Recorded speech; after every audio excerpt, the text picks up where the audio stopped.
استاد یعنی چی زمان؟ به معنی نوآور زمان، زیبای زمان، یگانه زمان. این لقب رو یکی از استاداش بهش داده بود. اون موقع فکر کنم دهه 1890 یعنی سالهای 92 93 بود. در ضمن سال 1876 به دنیا اومده، اینم بگیم. بله. و در روستای نوس. روستای نوس از توابع بخش خیزان استان بیتریس به دنیا اومده. در سن 8-9 سالگی تحصیل رو شروع کرده و در هر مدرسه‌ای که رفته چند هفته یا چند ماه بیشتر نمونده. طولانی ترین دوره‌ای که در یک مدرسه درس خونده 3 ماه بوده.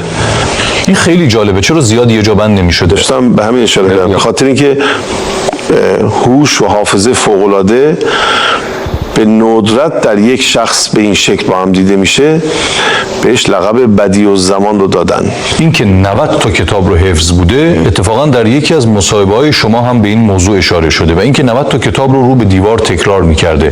حتی وقتی والی که پیشش اقامت داشته وارد اتاق میشه، فکر میکنه او به فرقه منتسبه و داره اوراد اونها رو میخونه. درسته حفظ کردن اون 90 تا کتاب